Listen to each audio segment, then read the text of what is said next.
इसका श्रवण करने से जीवन धन्य हो जाता है। नारद जी ने जन जन में इसका प्रचार प्रसार किया है और अध्ययन पिताजी से लिया, ब्रह्मा से लिया है। लेकिन सप्ताह श्रवण की विधि ये सनत कुमारों ने सुनी है।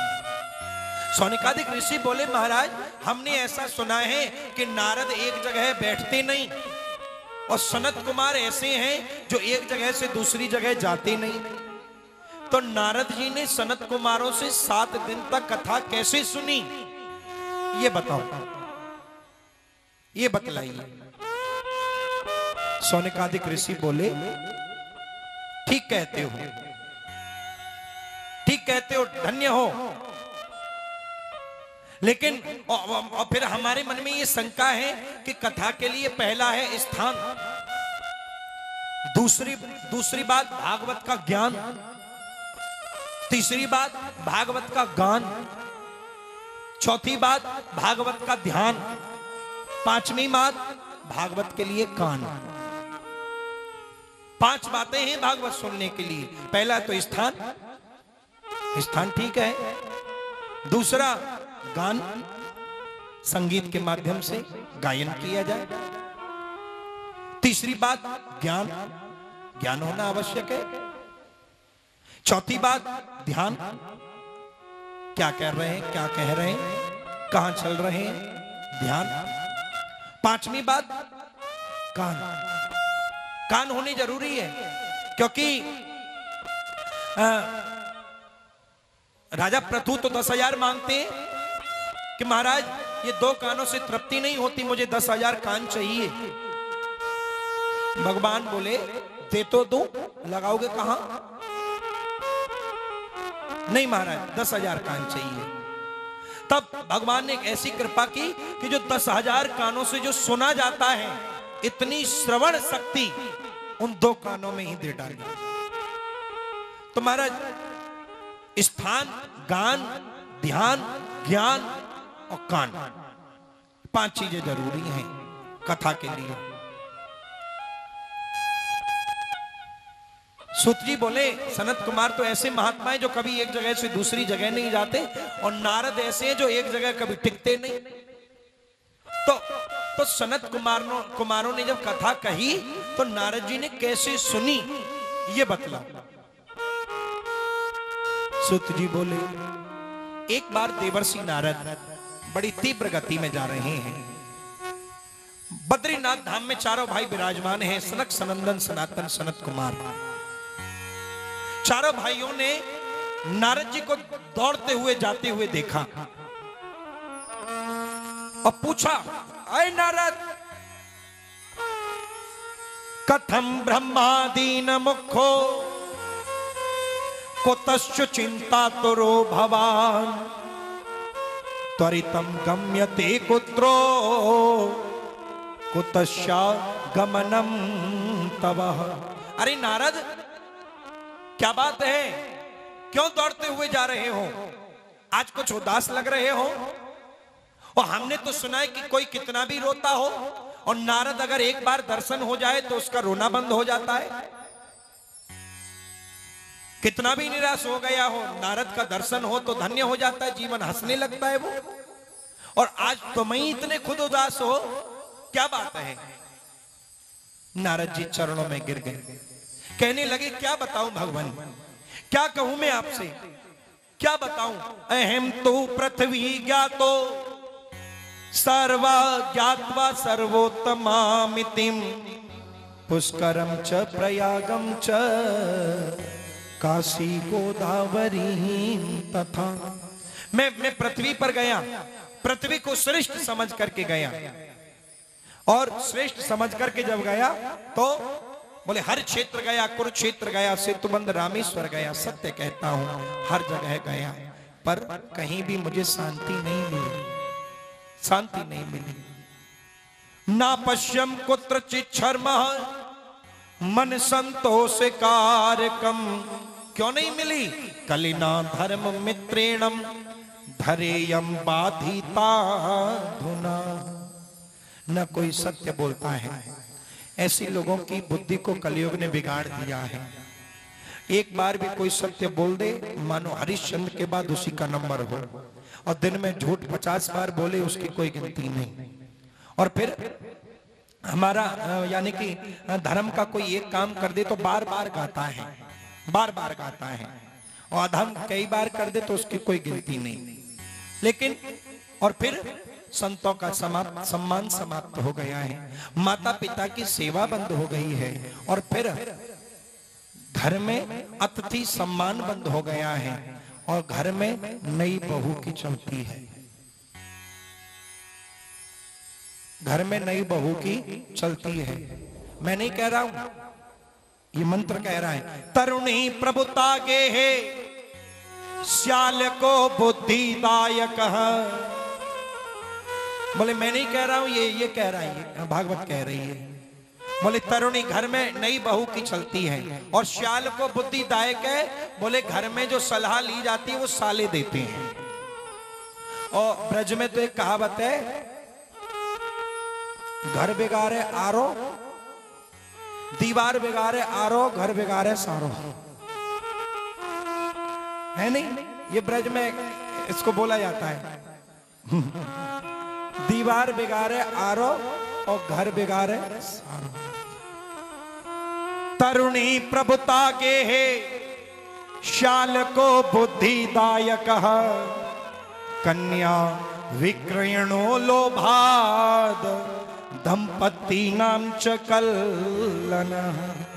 सनत कुमार बोले घर में नई बहू की चलती है? हाँ चलती तो है, तो चलनी चाहिए।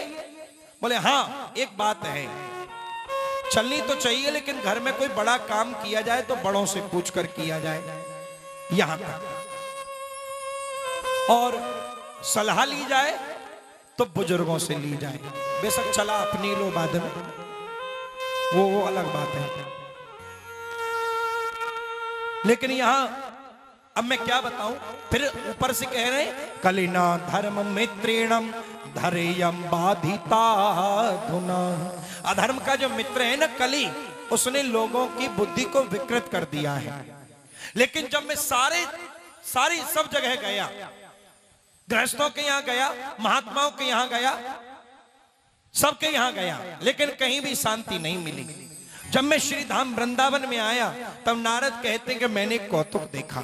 क्या कौतुक देखा?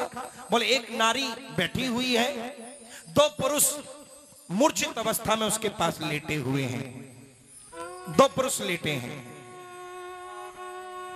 नारी ने मुझको देखा, अपने पास बुलाया, मैं गया, मैंने देखा कि ये दोनों पुरुष लेटे हैं। कौन है ये? तब वो माता बोली ये दोनों मेरे बेटे हैं, ज्ञान और वैराग्य। ज्ञान वैराग्य? बोले हाँ। और आप? बोले मैं इनकी माता, मेरा नाम है भक्ति। तो ये ज्ञान वैराग्य, ये तुम्हारे बेटे दोनों, एक मूर्छित हो तो चलो माना जाए, दोनों ही मूर्छित हो गए।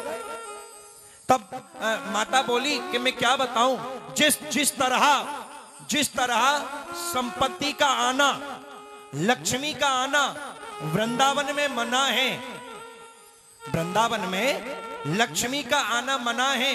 आप सब गए होंगे, यमुना से लक्ष्मी मंदिर इधर है, गए? बृहस्पतिवार को जो पूस के महीने में जो मेला लगता है, वहां लक्ष्मी मंदिर है बेलवन में। तो वहां लक्ष्मी का वृंदावन में प्रवेश नहीं होना है, वृंदावन में लक्ष्मी प्रवेश नहीं कर सकती है, इसलिए यमुना से इधर है। भगवान कहते हैं मेरे वृंदावन में तो केवल और केवल भक्ति और प्रेम ये प्रवेश कर सकते हैं, प्रीति प्रेम कर सकती है, प्रीति आ सकती है, प्रवेश कर सकती है, लेकिन ज्ञान का कोई काम नहीं। ऊधो सूधो है चलो, सुन गोपिन के बोल, ज्ञान बजाई डुगडुगी, प्रेम बजाया ढोल। मेरे यहां ज्ञान की कोई जरूरत नहीं और वैराग्य की कोई जरूरत नहीं है। वहां तो मेरे यहां तो भक्त ऐसे आते हैं, आए घर से वृंदावन में आ गए, आने के बाद माला ली मेरे लिए, मुझको तो दिखाते हैं, अपना स्वयं पहन लेते हैं। तो मेरे यहां तो ऐसा काम है। और फिर मेरे यहां न ज्ञान की जरूरत है न भक्ति की जरूरत है और ना ही लक्ष्मी की जरूरत है। मेरे यहाँ किसकी जरूरत है? प्रेम की। मेरे यहाँ तो प्रेम की जरूरत है। मुझे तो केवल भक्ति वाला व्यक्ति पसंद है, वही वही वही प्यारा है। अब ये ज्ञान वैराग्य, इनको बुढ़ापा आ गया, प्रवेश होते ही बोले मेरे यहाँ ज्ञान वैराग्य की कोई जरूरत नहीं। और भक्ति जो बूढ़ी होने चाहिए वो तरुणी हो गई, वो जवान हो गई। तो अब भक्ति कहती है नारद, इन ज्ञान वैराग्य के बुढ़ापे को दूर करने का कोई उपाय निकालो, कोई ना कोई प्रयत्न निकालो। और नारद जी तुरंत वहीं लगा करके चौकी और बैठ गए। तुरंत सारे शास्त्र, उपनिषद और पुराण सब खोल दिए, लेकिन कोई भी ऐसा उपाय नहीं मिला जो ज्ञान वैराग्य का बुढ़ापा दूर हो जाए। तो उसी समय नारद जी को दो शब्द सुनाई दिए, सत्कर्म। केवल सत्कर्म करिए। अगर ज्ञान वैराग्य के बुढ़ापे को दूर करना चाहते हो तो नारद सत्कर्म करो। अब वो इस बात को पूछने के लिए सारे ब्रह्मांड में घूम रहे कि सत्कर्म कौन सा किया जाए, क्या सत्कर्म है जो करने योग्य है। तो इसीलिए अब मैं चिंतित हूं, तो मैं भी आपकी शरण में हूं। अब बताओ वो सत्कर्म कौन सा है जो ज्ञान वैराग्य का बुढ़ापा दूर हो सके। सत्कर्मम सूचको नूनो ज्ञान यज्ञ स्मृतो बुधे श्रीमद् भागवतालापम सुगीतम च सुकादिभिः। सनत कुमारों ने सुना, अच्छा ये समस्या है? बोले हाँ। तो देखो नारद, ज्ञान वैराग्य के बुढ़ापे को दूर करने का, भक्ति देवी के कष्ट की निवृत्ति करने का सर्वोत्तम साधन अगर कोई है तो वो है श्रीमद् भागवत कथा। श्रीमद् भागवत कथा ज्ञान यज्ञ, सप्ताह वाचनम कुरु। सप्ताह ज्ञान यज्ञ। एक काम करो, भागवत कराओ। भागवत कराए? बोले हाँ। तो महाराज भागवत तो ये तो 7 दिन का रहेगा? बोले हाँ। नारद जी ने पूछा कथा कहां करें, कहां कराई जाए? जहां वो लेटे हैं वहां, या आप यहां बैठे हैं यहां? तो सनत कुमारों ने कहा एक काम करो, हरिद्वार में करो। गंगा जी का एक सुंदर तट है जिसका नाम है आनंद। वहां व्यास मंच बनाया गया। व्यास मंच पर चारों भाई विराजमान हो गए, आसीन हो गए। भागवत जी की स्थापना कर दी। सनत कुमारों ने आवाहन कर दिया कि हे भक्ति देवी, आप अपने दोनों पुत्रों को लेकर के आ जाओ और यहां आकर के विराजमान हो। भक्ति देवी अपने दोनों पुत्रों को लेकर के आ गई। नारद जी ने आसन डाल दिया, सबको सूचना भिजवा दी। अब तो सनत कुमार जी चारों भाई बैठ करके भगवत कथा सुनाने लगे। कथा आरंभ हुई और आरंभ होने के पश्चात नारद जी बैठे हैं। नारद जी तो विरक्त हैं। अब ये कथा श्रवण कर रहे हैं। अब तो हजारों संतों की भीड़ उमड़ने लगी। बड़ी सुंदर कथा सनत कुमार जी कह रहे हैं, वर्णन कर रहे हैं। कह रहे हैं कि सनत कुमार जी कथा सुनाते सुनाते भक्ति अपने पुत्रों के साथ आकर के विराजमान है, लेकिन दिखाई नहीं दे रही है किसी को। नारद जी ने सनत कुमारों से पूछा कि मैं आपसे एक प्रश्न करना चाहता हूं। बोले पूछो। नारद जी ने पूछा, यदि कोई भक्त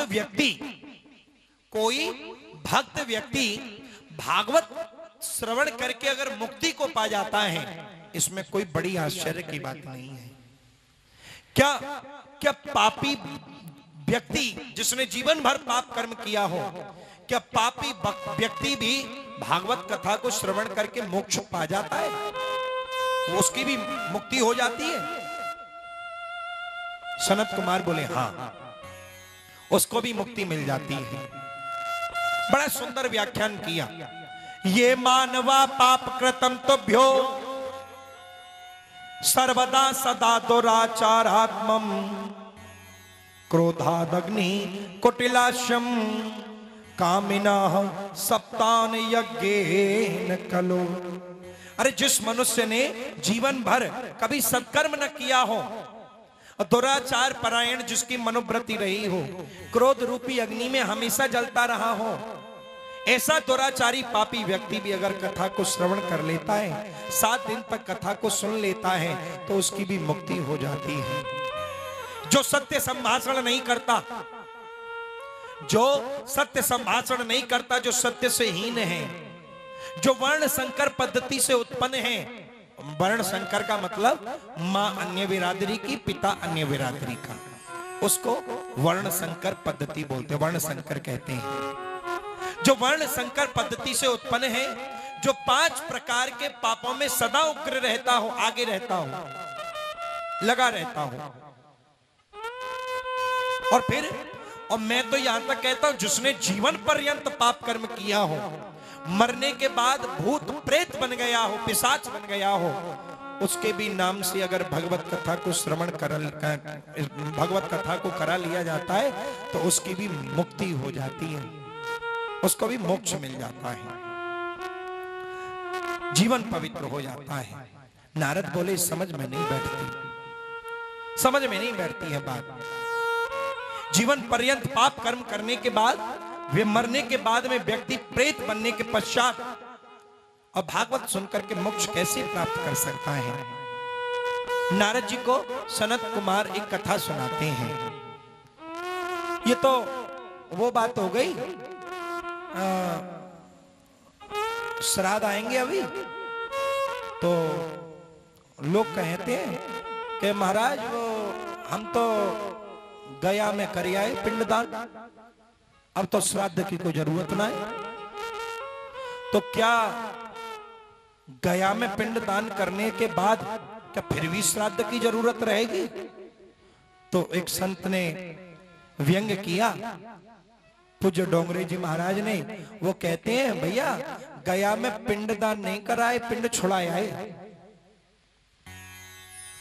पिंडदान नहीं कराए, पिंड छुड़ाया है। अब तुम जानो, तुम काम जाने, हमें ना मतलब। वो तो एक श्रद्धा का विषय है, श्राद्ध से ही श्रद्धा है। नहीं, बोले पिंड अलग है, श्राद्ध अलग है, श्रद्धा अलग है। वो तो एक बार एक व्यक्ति के 2 बेटे थे, तो बार बार उसकी यही तमन्ना, पत्नी से यही कहे कि जब मेरी मृत्यु हो जाए तो बच्चों से मेरी जो अस्थियां हैं वो गंगा में विसर्जन होनी चाहिए, मेरी ये इच्छा है।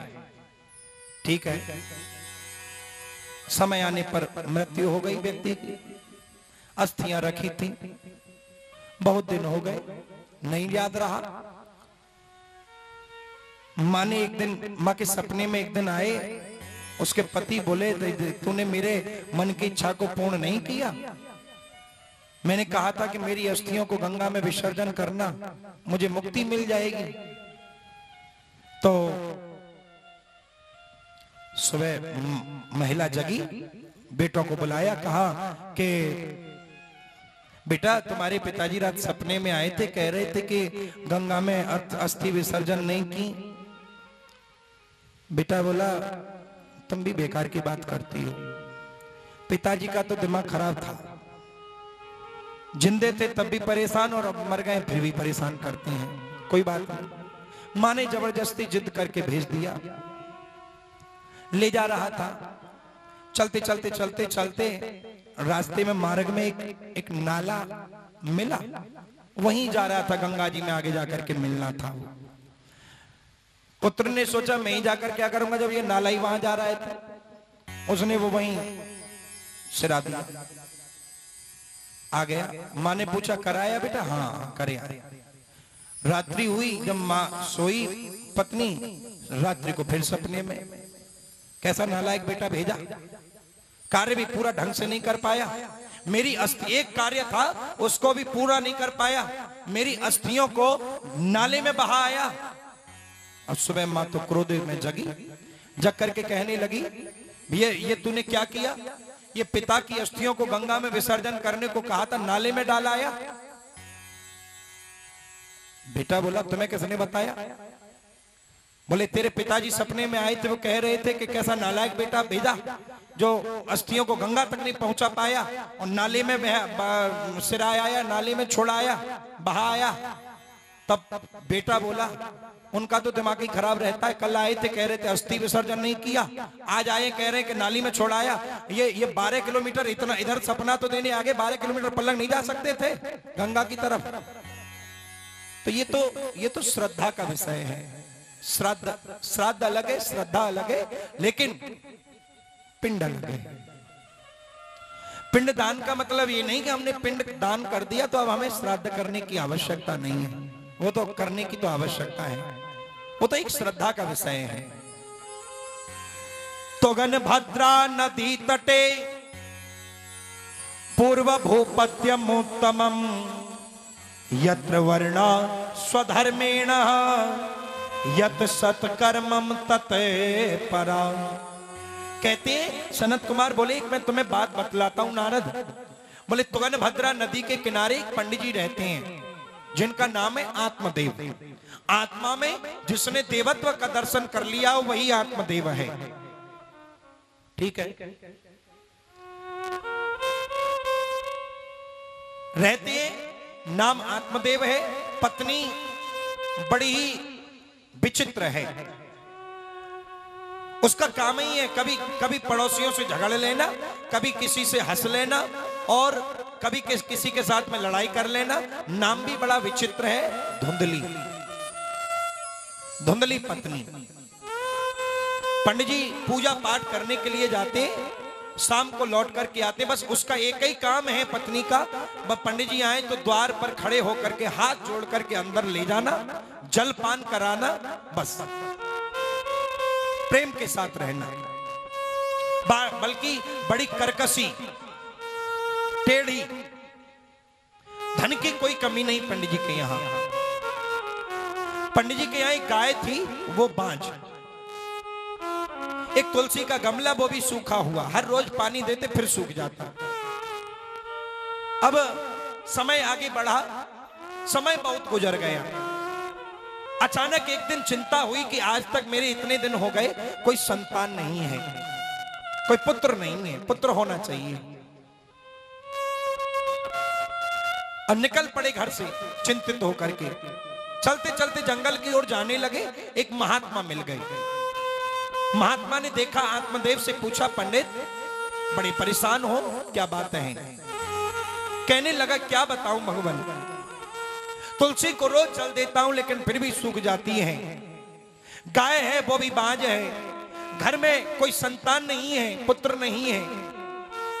अब आप ही बताओ मैं क्या करूं? महात्मा ने देखा, मस्तिष्क रेखा को पढ़ करके बोले, अरे तुम्हारे तो 7 जन्म तक संतान का योग नहीं है। चरणों में गिर गए, कहने लगे, महाराज मुझे नहीं पता, अब तो चाहे कुछ भी हो जाए, आप तो महात्मा हैं, आप जो चाहें सो करें, मुझे पुत्र प्राप्ति का वरदान चाहिए। मुझे जानकारी नहीं है, मुझे केवल पुत्र प्राप्ति का वरदान दो। मोक्षा ज्ञान प्रज्ञा रूपम बलिष्ठाम कर्मणो गते विवेकम तो समासाघ्यम तज संसार वासना। अरे महात्मा बोले, अगर पंडित जी अगर बेटा ही चाहते हो तो एक काम करो, भगवान को पुत्र मान लो। नहीं, भगवान को नहीं। क्या करोगे बेटा लेकर? अरे बेटा नहीं होता, हम 2-4 साल रोते हैं, और बेटा होकर के मर जाए फिर भी 2-4 साल रोते हैं, लेकिन बेटा होने के बाद नालायक निकल जाए तो जीवन भर रोते हैं। क्या करोगे बेटा लेकर? और फिर कौन सा तुम्हारा शुभ काम करेगा वो? क्या करोगे? और फिर कौन सा तुम्हारा सही काम करेगा? और फिर क्या करोगे बेटा लेकर महाराज? अरे बेटा, जिस बेटे का हम पालन पोषण करते हैं वो केवल और एक दिन हमारे सिर में वही डंडा मारता है। क्या करोगे बेटा लेकर? अनन्य ममता विष्णु ममता प्रेम संगताम भाव स एव सद्रात्मा बुद्धे प्रेमा निगतते। महात्मा कहते हैं, अगर बेटा ही चाहते हो तो भगवान को बेटा मान लो, और फिर संसार के बेटे तो धोखा दे जाएंगे, वो धोखा नहीं देगा, ऐसा कह रहे हैं। और फिर जैसी जैसी ममता हम संसार से करते हैं वैसी भगवान से करने लग जाए तो कल्याण हो जाएगा। नहीं ना ना, पंडित जी बोले ना अब बेटा चाहिए, अब हो गई जबरदस्ती। महात्मा बोले तुम्हारी तो संतान है ही नहीं, आप जो चाहो सो कर सकते हो। महात्मा जी ने डाला झोली में हाथ, निकाला फल, दे दिया, लो पंडतानी को खिला देना, संतान हो जाएगी। लेकर के महात्मा अपनी राह चले गए, ये लौट करके अपने घर आ गए। पंडतानी को फल दे दिया, लो ये खा लेना, पुत्र होगा। पंडतानी ने कहा ये और क्या मुसीबत ले आए, आफत ले आए, अब मेरे तो बस की बात है नहीं। अब ये मैं फल खाऊंगी, बच्चा पेट गर्भ में आएगा, 9 महीने तक रखना पड़ेगा, इतनी कष्ट तकलीफें होंगी, ये मेरे बस की बात नहीं है। फल तो ले लिया, दिमाग लगाया, हाँ मेरी एक सहेली है, जहां जहां खाने को है वहां खाने वाले नहीं है, और जहां खाने वाले हैं वहां खाने को नहीं है। तो एक काम किया, बोले मेरी एक सहेली है, उसने बताया था कि मेरे संतान होने वाली है, तो मैं एक काम करूंगी, उससे संतान ले लूंगी समय आने पर, और पंडित जी से कह दूंगी कि मेरे मेरे मेरे पुत्र हो गया, और उसके बदले में उसको बहुत सा धन दे दूंगी। ठीक है, बता दिया सहेली को, सहेली राजी हो गई। समय आगे बढ़ा, पंडतानी ने सोचा, धुंधली ने सोचा कि फल खाने से कहीं संतान होती है। इसकी परीक्षा के लिए वो फल जो था गाय को खिला दिया। अब इधर समय पूरा हुआ, 9 महीना हुआ, सहेली के पुत्र हुआ तो बहुत सा धन दे दिया, पुत्र ले लिया। पंडित जी से कह दिया कि मेरे ही हुआ है। पंडित जी ने सुना कि तुम्हारे ही हुआ है तो इतनी खुशी हुई कि प्रशंसा का ठिकाना ही न रहा। इधर जब ये पुत्र हुआ तो 6 महीने बाद गैया ने भी पुत्र दे दिया, गाय के भी पुत्र हो गया। गाय के कैसा पुत्र, सारा शरीर तो मनुष्य जैसा, केवल जो कान है वो गैया जैसे, नाम हो गया गौकर्ण। अब तो खुशी का ठिकाना नहीं पंडित जी का। गौकर्णो पंडितो ज्ञानी धुंधकारी महाखलह। थोड़ी जब आगे समय बढ़ा तो जो गाय का जो बछड़ा है, जो गाय का पुत्र है, वो पिताजी को पिताजी कहता है, पंडित जी को। और ये जो असली वाला जो पुत्र है, ये पिताजी को फटकारता है। बड़ा हुआ, चोरी करने लगा, 2-3 बार पकड़ा भी गया, पंडित जी की वजह से छोड़ दिया। अब क्या